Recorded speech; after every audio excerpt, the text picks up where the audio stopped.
Star 94's InfoStar. InfoStar. Now back to the show. How familiar are you with Tourette syndrome? Not much, you say? Well, you're not alone, according to the experts. In fact, a local teen with Tourette's is doing everything she can to raise public awareness about the disease in Atlanta and across the country. Star 94's Heather Allen has the interview. What do comedians Richard Lewis and Howie Mandel and soccer players Tim Howard and David Beckham have in common?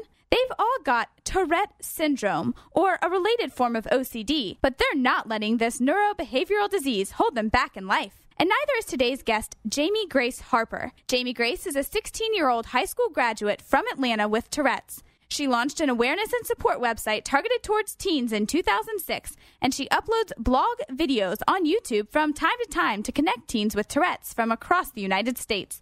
Jamie Grace, thanks for joining us on InfoStar. Thank you for having me. What exactly is Tourette syndrome? Tourette syndrome is a neurobiological condition or disorder, either way. It basically causes involuntary, uncontrollable movements and sounds called tics. What symptoms are most often associated with the disease? Well, to get a diagnosis, they'll typically look at your tics. A lot of people have tics, but to get a Tourette's diagnosis, you typically have to have 3 or 4 tics, which start off with blinking, maybe tapping your foot uncontrollably, or your head moving down or side to side. And it takes a couple of small tics like that, 3 to 4 to 5, 6, to actually realize if you have Tourette syndrome or not. Is there a specific period of time the tics must be occurring before it can be considered Tourette? I believe the doctors and neurologists like to see that the tics are coming at least for about a year. If it's been less than a year and then it goes away, that typically could just be like a nervous tic, which is pretty common in people when they do not even have Tourette syndrome. What triggers the tics, shouting, and cussing? I guess what I'm asking is, what causes Tourette? Well, the tics are triggered by stress, good or bad stress. On my way to this interview this morning, I was under some stress because I was just so excited to come and do this interview. So stress, good or bad, can definitely cause tics. But as far as the cursing part of Tourette syndrome, that's actually called coprolalia, which approximately 10% of people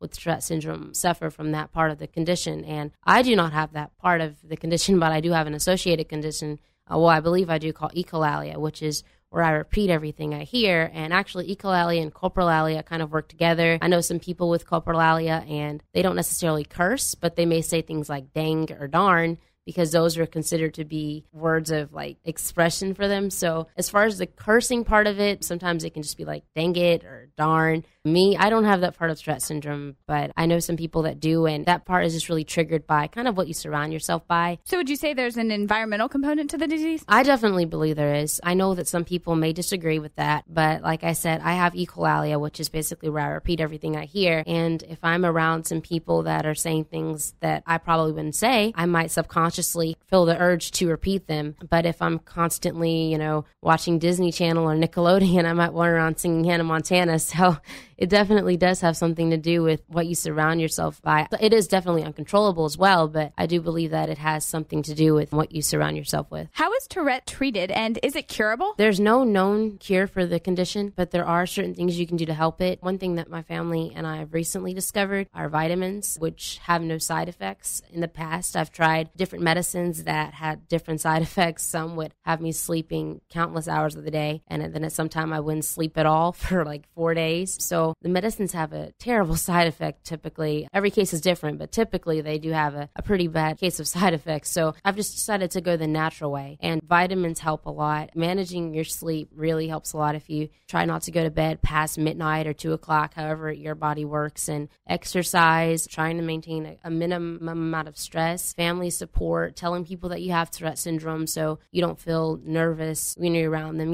Just a lot of small things that you can take into play without having to go the medicine route. And then you won't necessarily cure your Tourette syndrome, but it will decrease your tics, and you will, feel a lot easier when you're just in everyday life dealing with Tourette syndrome. And speaking of sleeping, do your tics only happen when you're awake, or do they happen when you're sleeping too? I'm not quite sure about the sleeping thing. I know sometimes when I am asleep, I'll wake up in my sleep and I'll be jolting, so I'll know that something happened in my sleep, maybe a bad dream or something, and it kind of triggered my tics. I know oftentimes I'll have trouble falling asleep. When I'm trying to sleep, my body will kind of jolt and I can't really fall asleep. But as far as ticking in my sleep, I know my family and I went on vacation recently, and my sister and I shared a bed, and my sister wasn't sleeping in the same bed as me by the end of the week. So I think my tics, that could have been a bad dream or it could have been my tics. I'm not quite sure, but I think I may tick in my sleep sometimes. How often is therapy a part of treatment? Currently, I'm not in any type of therapy. I do exercise and stuff like that, so that's pretty cool. I've noticed that riding horses really helps, riding bareback, because it's often treated for kids with physical disabilities, and Tourette syndrome is definitely one of, it's a physical condition. But I'm not quite sure how much therapy is really put into play. I know a lot of times doctors or neurologists kind of encourage medicines because it's kind of the easy way, but with therapy and true dedication to therapy, whether at a therapist's office or whether at home, Tourette syndrome can definitely be easier to live with. But oftentimes medicines are just kind of put out there because it's, you get a medicine, you take it, you sleep, and it's easier to do it that way on one end, but in the long run, it's definitely not the way to go. Is there a particular gender, age range, or race that increases a person's chances of getting Tourette's? Yes, I've noticed through my organization, all of the young people that I've met, typically Caucasian male. For me, it is very uncommon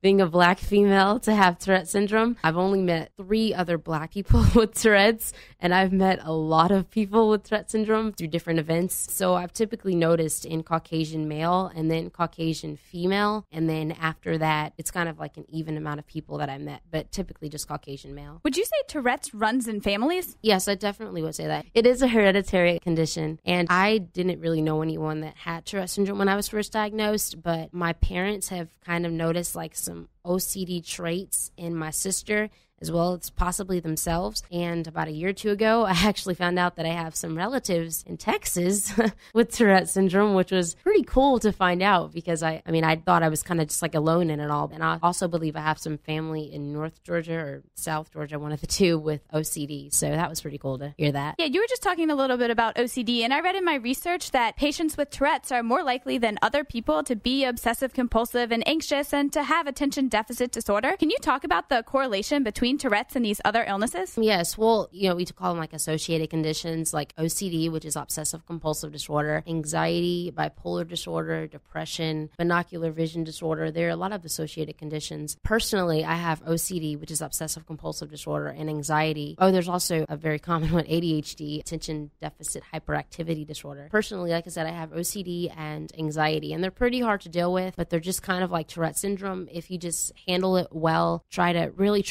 work with yourself and have your family work with you as well. I know one thing for my OCD, my parents and my sister, they never really babied me for my OCD. They'd never ignored it by any means, but they weren't kind of like, oh, Jamie has OCD, we all have to tiptoe. They were really like, if you want to get through this, we're going to help you. It's going to be hard, but we're doing it because we love you. And it's helped me a lot. A couple years ago, I would barely be able to sit down without running my hands across a smooth surface. And now I'm just kind of like looking at the shiny counters and I'm like, no, you don't have to touch it. So, it's hard, but you can definitely overcome it. What's been harder for you to kind of control, the tics or the OCD traits? Well, it's funny that you asked that because oftentimes when I'm talking with some of the people that I met through my organization, we kind of joke about how we don't know sometimes if it's Tourette's or OCD. So to be honest, I would probably say Tourette. When I'm ticking a lot, it's a lot more obvious for people to look. So that is harder. But oftentimes I get a little confused, like when I'm ticking and I feel the urge to tick. I don't know if that's my OCD telling me to have Tourette's or if it's my Tourette's playing with my OCD or if it's just one of them by themselves. So they really do kind of work together to get on my nerves. But I just,